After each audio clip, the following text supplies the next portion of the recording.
तो हेलो दोस्तों, नमस्कार। एक बार फिर से आप सभी विद्यार्थियों का हमारे यूट्यूब चैनल पर बहुत बहुत स्वागत है। तो अगर आप सी टेट का एग्ज़ाम देने जा रहे हैं तो ये वीडियो आपके लिए ही है। सी टेट के एग्ज़ाम में आप कंटेंट कहाँ से पढ़ें, कैसे पढ़ें, उसी के बारे में इसमें हम बात करने वाले हैं। तो क्या पढ़ना है वही हम आपको देने वाले हैं, ठीक है। तो सी टेट के एग्ज़ाम में आपको पढ़ना है, मेन आपको एनसीईआरटी की बुक पढ़नी है जहाँ से क्वेश्चन आते हैं, ठीक है। कहीं से भी आपको नहीं पढ़ना है, सिर्फ आपको बुक ही पढ़ना है। बुक से ही क्वेश्चन उठाए जाते हैं। अगर आप बुक बढ़िया से पढ़ लेते हैं तो सब क्वेश्चन बुक से ही उठाए जाएंगे। कौन सी बुक? NCERT book. तो एनसीईआरटी को हम शुरू करने चल रहे हैं। तो आज हम ले रहे हैं क्लास 6 का पहला लेसन, जिस लेसन का नाम है क्या, कब, कहाँ और कैसे। तो इस वीडियो को आपको देखना है लास्ट तक बढ़िया से, ध्यान से। तो चलते हैं। यहाँ देखिए, हम आपको पढ़ाते चल रहे हैं और आप समझते जाएंगे। बस समझ जाएंगे तो आप बहुत अच्छे से कर लेंगे। तो चलते हैं, देखते हैं। यहाँ से रसीदा का सवाल। रसीदा बैठी अखबार पढ़ रही थी। अचानक उसकी निगाह एक सुर्खी पर पड़ी। 100 साल पहले। वह सोचने लगी कि यह कोई कैसे जान सकता है कि इतने वर्षों पहले क्या हुआ था। तो चलते हैं, देखते हैं। कैसे पता लगाएं? यह जानने के लिए कि कल क्या हुआ था। तुमने रेडियो सुन सकते हो, टेलीविज़न देख सकते हो या फिर अखबार पढ़ सकते हो। साथ ही यह जानने के लिए कि पिछले साल क्या हुआ था, तुम किसी ऐसे व्यक्ति से बात कर सकते हो जिसे उस समय की स्मृति हो, ठीक है। ये भी मतलब उस वो जानकारी अगर आपको ग्रहण करनी है तो ऐसे व्यक्ति से भी बात कर सकते हैं जो उस समय की बातों को याद रखा हो, स्मृति हो उस समय की बात को, उससे भी बात कर सकते हैं, जानकारी ले सकते हैं, ठीक है। लेकिन बहुत पहले क्या हुआ था यह कैसे जान सकते हैं, ठीक है। जैसे वर्षों की अगर बात है, एक आध साल की बात है, 2-4 महीने की बात है, तो आप किसी से जानकारी ले सकते हैं। पेपर पत्रिका में जानकारी ले सकते हैं, रेडियो टीवी में आप देख सकते हैं, न्यूज़ देख सकते हैं। लेकिन बहुत पुरानी अगर बात है तब कैसे जानेंगे? बहुत पुरानी चीज़ों को जानने के लिए क्या करेंगे, तो यहाँ देखने वाले हैं। तो चलिए देखते हैं।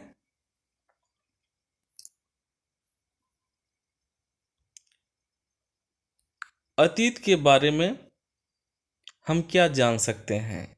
तो क्या जान सकते हैं, देखते हैं। अतीत यानी जो बीत चुका है उसके बारे में। तो चलिए देखते हैं। अतीत के बारे में बहुत कुछ जाना जा सकता है। जैसे लोग क्या खाते थे, पहले के लोग क्या खाते थे, जैसे कैसे कपड़े पहनते थे, किस तरह के घरों में रहते थे। हम आखेटकों, पशुपालकों, आखेटक का मतलब होता है शिकारी, ठीक है। आखेटक का मतलब होता है शिकारी, जो शिकार करते थे, जो शिकार मार करके खाते थे, जानवरों को मार करके खाते थे, उसको आखेटक कहते हैं। तो हम आखेटकों, पशुपालकों यानी जो पशु को पालते थे, कृषकों यानी जो खेती करते थे, शासकों, व्यापारियों, पुरोहितों, शिल्पकारों, कलाकारों, संगीतकारों या फिर वैज्ञानिकों के जीवन के बारे में जानकारियाँ हासिल कर सकते हैं। यानी सभी के बारे में हम जान सकते हैं, लेकिन जानने का साधन कुछ न कुछ होगा। तो उसी के बारे में आज इसमें हम लोग पढ़ने वाले हैं। तो चलते हैं, देखते हैं। यदि यही नहीं, हम यह भी पता कर सकते हैं कि उस समय बच्चे कौन से खेल खेलते थे, कौन सी कहानियाँ सुना करते थे, कौन से नाटक देखा करते थे या फिर कौन कौन से गीत गाते थे। यानी उस समय की सभी जानकारियों को हम ग्रहण कर सकते हैं, जान सकते हैं उस समय क्या होता था, कैसे होता था। तो सभी चीज़ों के बारे में हम जान सकते हैं, लेकिन जानने का साधन क्या है, स्रोत क्या है, देखते हैं हम लोग, आगे पढ़ते हैं। लोग कहाँ रहते थे? तो देखिए कहाँ रहते थे। मानचित्र 1 पृष्ठ 2 में नर्मदा नदी का पता लगाओ। कई लाख वर्ष पहले से कई लाख वर्ष पहले से लोग इस नदी के तट पर रहते हैं। किस नदी के तट पर? नर्मदा नदी के तट पर रहते हैं। यहाँ रहने वाले आरंभिक लोगों में से कुछ कुशल संग्राहक थे जो आसपास के जंगलों की विशाल संपदा से परिचित थे। ठीक है, वहाँ के पहले के समय में जंगल थे। और गांव तो शुरुआत में गांव कहाँ था, मतलब जो मनुष्य रहते थे वो भी चलते रहते थे, कहीं पर एक जगह नहीं रहते थे। शिकार की करते थे, घूमते थे, रुकते नहीं थे कहीं पर एक जगह, हम जैसे घर बनाकर नहीं रहते थे। फिर बाद में तो ये सब शुरू किए। तो आगे देखते हैं क्या होता है। अपने भोजन के लिए वे जड़ों, फलों तथा जंगल के अन्य उत्पादों का यहीं से संग्रह किया करते थे। यानी संग्रह यानी जुटाते थे खाने के लिए, खुद को खाने के लिए जुटा लेते थे जंगलों इत्यादि से भोजन के लिए। वे जानवरों का आखेट भी करते थे। यानी आखेट का मतलब जानवरों को मारते थे खाने के लिए। आगे देखते हैं। अब तुम उत्तर पश्चिम की सुलेमान और किरथर पहाड़ियों का पता लगाओ। तो इसके बारे में क्या है इसमें देखते हैं। इसी क्षेत्र में कुछ ऐसे स्थान हैं जहां लगभग 8,000 वर्ष पूर्व, कितने वर्ष पूर्व? 8,000 वर्ष पूर्व। तो ये सब जो छोटे छोटे बातें हैं इसको ध्यान में रखना होगा। क्वेश्चन आपके एग्जाम में इसी तरह से आ जाते हैं, जैसे 8,000 वर्ष पूर्व दिया है तो पूछ सकता है क्वेश्चन, इसी तरह से क्वेश्चन बनते हैं। तो इसी क्षेत्र में कुछ ऐसे स्थान हैं जहां लगभग 8,000 वर्ष पूर्व स्त्री पुरुषों ने सबसे पहले गेहूं तथा जौ जैसी फसलों का उपजाना आरंभ किया। सबसे पहले क्या उपजाना शुरू किया मनुष्य ने? तो ये प्रश्न बनता है, बहुत ज़्यादा आता है। तो स्त्री पुरुषों ने, उस समय के स्त्री पुरुष ने सबसे पहले गेहूं और जौ जैसी फसलों को उपजाना आरंभ किया। उन्होंने भेड़, बकरी और गाय, बैल जैसे पशुओं को पालतू बनाना शुरू किया। मतलब जानवरों में क्या पाले? जानवरों में भेड़, बकरी, गाय, बैल, यही सब पालना भी शुरू कर दिए। ये लोग गांवों में रहते थे। कहाँ रहते थे? पहले गांवों में रहते थे। उत्तर पूर्व में गारो तथा मध्य भारत में विंध्य पहाड़ियों का पता लगाओ। तो ये बात ध्यान में रख करके देखते हैं क्या इसमें रहेगा। तो ये कुछ अन्य ऐसे क्षेत्र हैं जहाँ कृषि का विकास हुआ। कृषि का विकास कहाँ हुआ? जिस चीज़ के बारे में अब पढ़ रहे हैं हम लोग। ठीक है, तो ये कुछ अन्य ऐसे क्षेत्र थे जहाँ कृषि का विकास हुआ। जहाँ सबसे पहले चावल उपजाया गया वे स्थान विंध्य के उत्तर में स्थित थे। कहाँ पर स्थित थे? विंध्य के उत्तर में। और क्या उपजाया गया यहाँ? पहले चावल उपजाया गया। ठीक है, तो ये जो नक्शा देख रहे हैं, मानचित्र देख रहे हैं, इसमें पूरा दर्शाया गया है कहाँ पर क्या है। इसके बाद आगे चलते हैं। मानचित्र पर सिंधु तथा इसकी सहायक नदियों का पता लगाने का प्रयास करो। तो इसके बारे में पढ़ते हैं। सहायक नदियां उन्हें कहते हैं जो एक बड़ी नदी में मिल जाती हैं। सहायक नदी क्या होती हैं? जो एक बड़ी नदी में जाकर के मिलती हैं, सहायक नदियां होती हैं। लगभग 4700 वर्ष पूर्व इन्हीं नदियों के किनारे कुछ आरंभिक नगर फले फूले। इन्हीं नदियों के किनारे, ठीक है। गंगा व इसकी सहायक नदियों के किनारे तथा समुद्र तटवर्ती इलाकों में नगरों का विकास लगभग 2500 वर्ष पूर्व हुआ, यानी 2500 वर्ष पहले। गंगा तथा इसकी सहायक नदी सोन का पता लगाओ, यानी सोन नदी के बारे में पढ़ेंगे अब इसमें। या तो चलते हैं। गंगा के दक्षिण में इन नदियों के आसपास का क्षेत्र प्राचीन काल में मगध, क्या मगध, वर्तमान में बिहार में है, अभी इस समय बिहार में है, मगध नाम से जाना जाता था। इसके शासक बहुत शक्तिशाली थे और उन्होंने एक विशाल राज्य स्थापित किया था। देश के अन्य हिस्सों में भी ऐसे राज्यों की स्थापना की थी। लोगों ने सदैव उपमहाद्वीप के एक हिस्से से दूसरे हिस्से तक यात्रा की।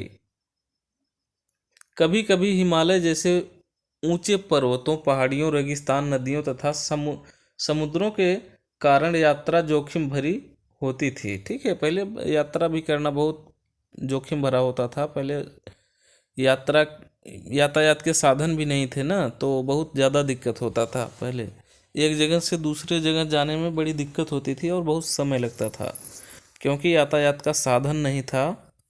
फिर धीरे धीरे खोज होता गया, बढ़ता गया, फिर बैलगाड़ी इत्यादि से चलने लगे। पहले तो पैदल ही चलते थे।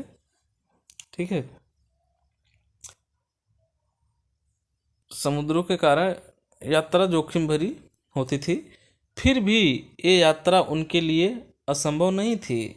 ठीक है, मानव के लिए असंभव यात्रा नहीं थी, क्योंकि मानव शुरू से ही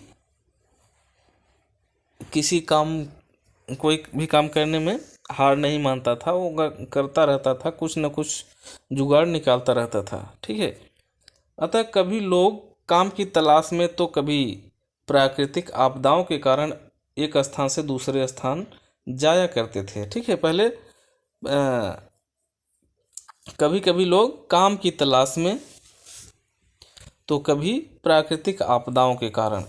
काम की तलाश में भी एक जगह से दूसरे जगह जाते थे, और अगर प्राकृतिक आपदा कोई आ जाती थी तब तो एक जगह से दूसरे जगह जान बचाने के लिए जाना ही पड़ता था। कभी कभी सेनाएं दूसरे क्षेत्रों पर विजय हासिल करने के लिए जाती थी। इसके अतिरिक्त व्यापारी कभी काफिले में, तो कभी जहाज़ों में अपने साथ मूल्यवान वस्तुएं लेकर एक स्थान से दूसरे स्थान जाते रहते थे। धार्मिक गुरु लोगों को शिक्षा और सलाह देते हुए एक गांव से दूसरे गांव तथा एक कस्बे से दूसरे कस्बे जाया करते थे। कुछ लोग नए रोचक स्थानों को खोजने की चाह में उत्सुकता भी उत्सुकतावश भी यात्रा करते थे। इन सभी यात्राओं से लोगों को एक दूसरे के विचारों को जानने का अवसर मिला। ठीक है,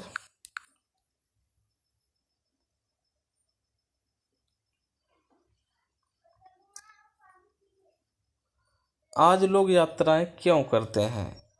आज क्यों करते हैं यात्रा, तो इस चीज़ के बारे में भी पढ़ते हैं। एक बार फिर से मानचित्र एक को देखें। पहाड़ियों, पर्वत और समुद्र इस उपमहाद्वीप की प्राकृतिक सीमा का निर्माण करते हैं। हालांकि लोगों के लिए इन सीमाओं को पार करना आसान नहीं था। जिन्होंने ऐसा चाहा वे ऐसा कर सके। वे पर्वतों की ऊंचाई को छू सके तथा गहरे समुद्र को पार कर सके। उपमहाद्वीप के बाहर से भी कुछ लोग यहाँ आए और यहीं बस गए। लोगों के इस आवागमन ने हमारी सांस्कृतिक परंपराओं को समृद्ध किया। कई सौ वर्षों से लोग पत्थर को तराशने, संगीत रचने और यहाँ तक कि भोजन बनाने के नए तरीकों के बारे में एक दूसरे के विचारों को क्या किए, अपनाते रहे हैं। अब देखते हैं देश के नाम। देश के नाम। अपने देश के लिए हम प्राय इंडिया तथा भारत जैसे नामों का प्रयोग करते हैं। इंडिया शब्द इंडस से निकला है, तो ये पूछ सकता है इंडिया शब्द किस शब्द से निकला है, तो इंडिया शब्द निकला है इंडस शब्द से, जिसे संस्कृत में सिंधु कहा जाता है। संस्कृत में इसको सिंधु कहा जाता है। ठीक है। अपने एटलस में ईरान और यूनान का पता लगाओ। लगभग 2500 वर्ष पूर्व उत्तर पश्चिम की ओर से आने वाले ईरानियों और यूनानियों ने सिंध को हिदोस अथवा इंदोस, क्या सिंध को कहे हिदोस या इंदोस, और इस नदी के पूर्व में स्थित भूमि प्रदेश को इंडिया कहा। क्या कहा? इंडिया कहा। भरत नाम का प्रयोग उत्तर पश्चिम में रहने वाले लोगों के एक समूह के लिए किया जाता था। इस समूह का उल्लेख संस्कृत की आरंभिक लगभग 3500 वर्ष पुरानी कृत ऋग्वेद में भी मिल जाती है। बाद में इसका प्रयोग देश के लिए होने लगा। ठीक है, बाद में इसका प्रयोग देश के लिए होने लगा, लेकिन शुरुआत में इसका प्रयोग पूरे देश के लिए नहीं होता था। ठीक, आगे चलते हैं।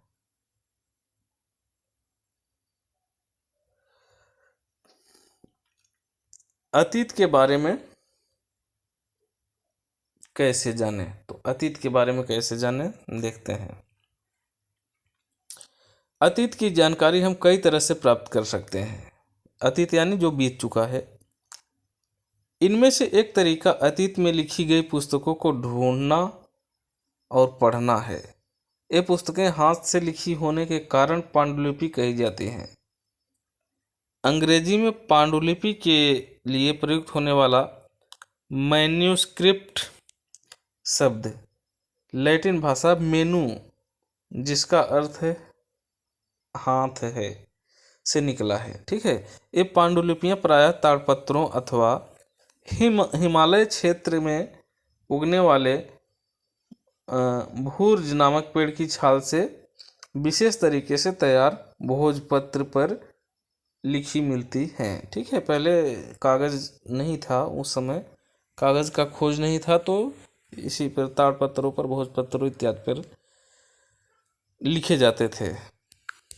ठीक है। जैसे कि यहाँ दिखाया गया है, एक आप देख सकते हैं।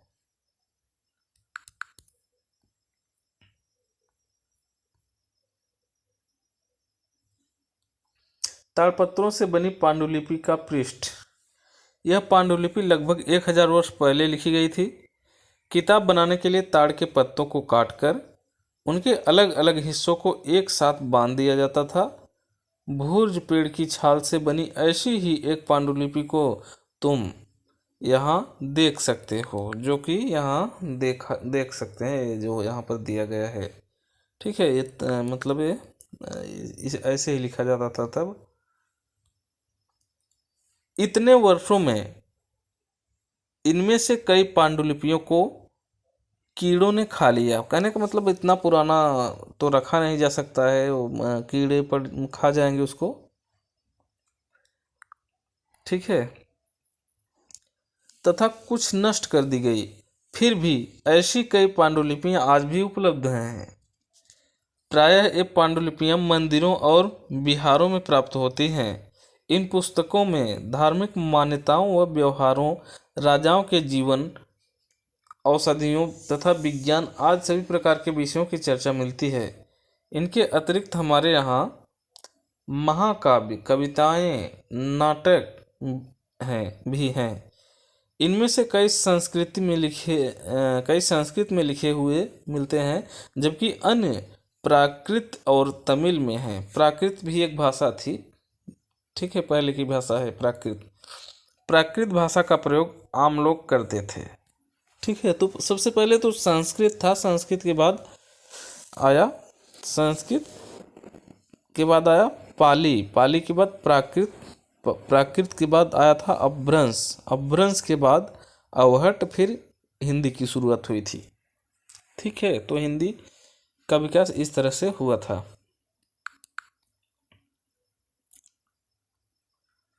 हम अभिलेखों का भी अध्ययन कर सकते हैं। ऐसे लेख पत्थर अथवा धातु जैसी अपेक्षाकृत कठोर सतहों पर उत्कीर्ण किए गए मिलते हैं। ठीक है, कुछ ऐसे भी मिलते हैं जो पत्थरों पर खोद करके बना मतलब लिखे गए हैं, ऐसे भी मिलते हैं। कभी कभी शासक अथवा अन्य लोग अपने आदेशों को इस तरह उत्कीर्ण करवाते थे ताकि लोग उन्हें देख सकें, पढ़ सकें तथा उनका पालन कर सकें। कुछ अन्य प्रकार के अभिलेख भी मिलते हैं जिनमें राजाओं तथा रानियों सहित अन्य स्त्री पुरुषों ने भी अपने कार्यों के विवरण उत्कीर्ण करवाए हैं। उदाहरण के लिए प्रायः शासक लड़ाइयों में अर्जित विजयों का लेखा जोखा रखा करते थे। ठीक है, तो ऐसे भी करते थे, मतलब खोद करके जैसे पत्थर पर लिखवा देते थे। लगभग लगभग 2250 वर्ष पुराना यह अभिलेख वर्तमान अफगानिस्तान के कंधार से प्राप्त हुआ है। यह अभिलेख अशोक नायक शासक के आदेश पर उत्कीर्ण करवाया गया था। इस शासक के विषय में तुम अध्याय 7 में पढ़ोगे। जब हम कुछ लिखते हैं तब हम किसी लिपि का प्रयोग करते हैं। लिपियां अक्षरों अथवा संकेतों से बनी होती हैं। जब हम कुछ बोलते अथवा पढ़ते हैं तब हम एक भाषा का प्रयोग करते हैं। यह अभिलेख इस क्षेत्र में प्रयुक्त होने वाली यूनानी तथा अरामेइक नामक दो भिन्न लिपियों तथा भाषाओं में हैं।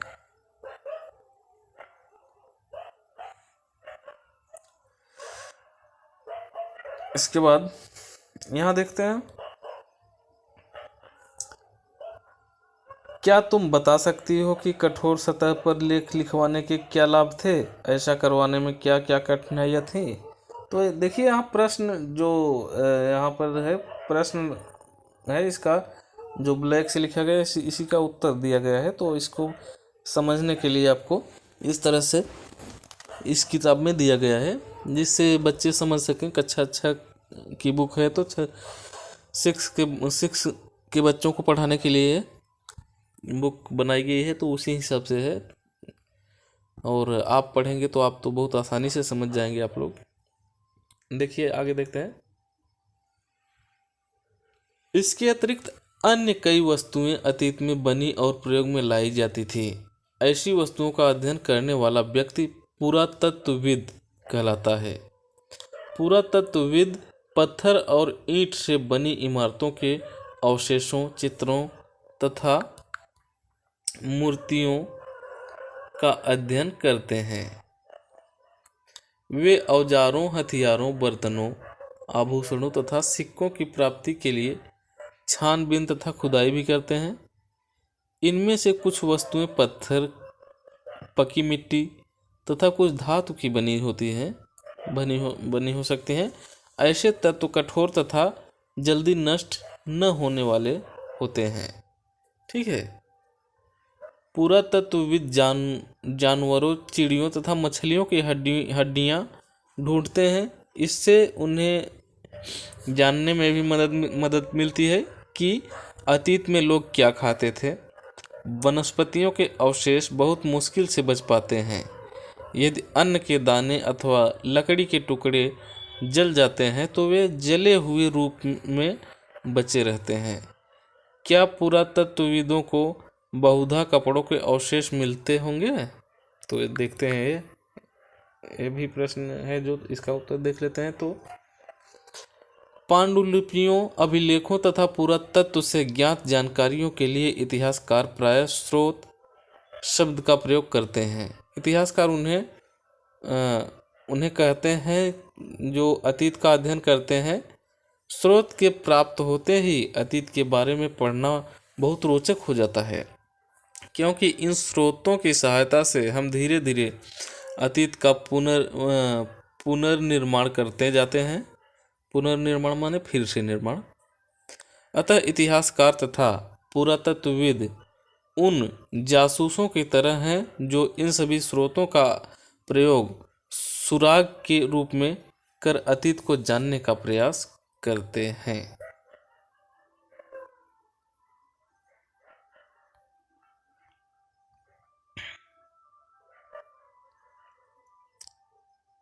आगे देखते हैं, अतीत एक या अनेक।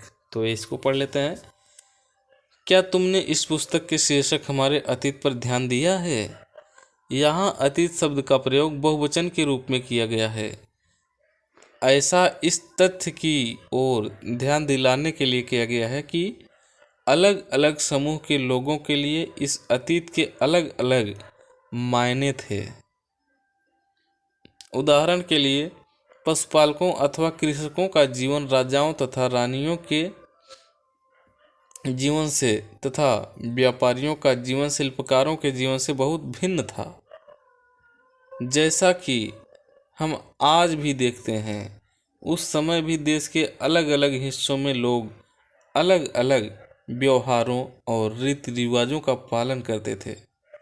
उदाहरण के लिए, आज अंडमान द्वीप के अधिकांश लोग अपना भोजन मछलियां पकड़कर, शिकार करके तथा फल फूल के संग्रह द्वारा प्राप्त करते हैं। इसके विपरीत शहरों में रहने वाले लोग खाद्य आपूर्ति के लिए अन्य व्यक्तियों पर निर्भर करते हैं। इस तरह के भेद अतीत में भी विद्यमान थे, मतलब पहले भी ऐसी चीजें थी। इसके अतिरिक्त एक अन्य तरह का भेद है। उस समय शासक अपनी विजयों का लेखा जोखा करते थे। यही कारण है कि हम उन शासकों तथा उनके द्वारा लड़ी जाने वाली लड़ाइयों के बारे में काफ़ी कुछ जानते हैं, जबकि शिकारी, मछुआरे, संग्राहक, कृषक अथवा पशुपालक जैसे आम आदमी प्रायः अपने कार्यों का लेखा जोखा नहीं रखते थे। पुरातत्व की सहायता से हमें उनके जीवन को जानने में मदद मिलती है, हालांकि अभी भी इनके बारे में बहुत कुछ जानना शेष है। तिथियों का मतलब क्या होता है तो देख लेते हैं। अगर कोई तुमसे तिथि के विषय में पूछे तो तुम शायद उस दिन की तारीख, माह जैसे, वर्ष जैसे कि 2000 या इसी तरह का कोई और वर्ष बताओगी। वर्ष की यह गणना ईसाई धर्म प्रवर्तक ईसा मसीह के जन्म की तिथि से की जाती है। अतः 2000 वर्ष कहने का तात्पर्य ईसा मसीह के जन्म के 2000 वर्ष के बाद से है। ईसा मसीह के जन्म के पूर्व की सभी तिथियां ईसा से पहले के रूप में जानी जाती हैं। जैसे ईसा पूर्व में लिखी जाती है, जैसे ईसा के जन्म से जो पहले है, जैसे 1 साल पहले है तो 1 ईसा पूर्व, 2 है तो 2, ऐसे मतलब जितना पहले है उतना ईसा पूर्व रहेगा, और जो बाद का है वो हो जाएगा आपका बाद का। ठीक है।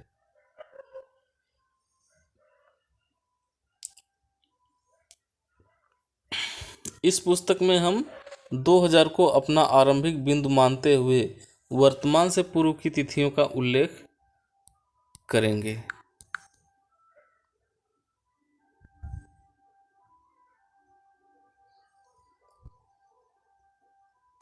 इतिहास और तिथियां। अंग्रेजी में बीसी, हिंदी में ईसा पूर्व का तात्पर्य बिफोर क्राइस्ट, ईसा पूर्व होता है। ठीक है। कभी कभी तुम तिथियों से पहले एडी, हिंदी में ईस्वी लिखा पाते हो। यह एनो डोमिनी नामक 2 लैटिन शब्दों से बना है तथा इसका तात्पर्य ईसा मसीह के जन्म के वर्ष से है। कभी कभी एडी की जगह सीई तथा बीसी की जगह बीसीई का प्रयोग होता है। सीई अक्षरों का प्रयोग कॉमन एरा तथा बीसीई का बिफोर कॉमन एरा के लिए होता है। हम इन शब्दों का प्रयोग इसलिए करते हैं क्योंकि विश्व के अधिकांश देशों में अब इस कैलेंडर का प्रयोग सामान्य हो गया है। भारत में तिथियों के इस रूप का प्रयोग लगभग 200 वर्ष पूर्व आरंभ हुआ था। कभी कभी अंग्रेजी के बीपी अक्षरों का प्रयोग होता है जिसका तात्पर्य बिफोर प्रेजेंट यानी प्रेजेंट बिफोर प्रेजेंट यानी वर्तमान से पहले है।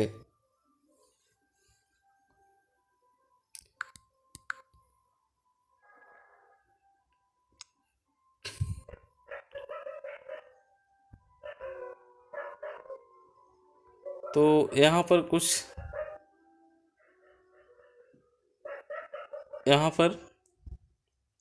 कुछ महत्वपूर्ण बातें हैं, देख लेते हैं। जैसे साधारण स्त्री तथा पुरुष अपने कार्यों का विवरण क्यों नहीं रखते थे, इसके बारे में तुम क्या सोचते हो। तो यहाँ कहने का मतलब यहाँ प्रश्न कुछ दिए गए हैं, प्रश्न की इस बुक में प्रश्न किया गया है, तो उसका उत्तर बताना है। इसको पढ़ने के बाद आप लोग बता सकते हैं, अगर ध्यान से पढ़ेंगे तो बता पाएंगे, ठीक है।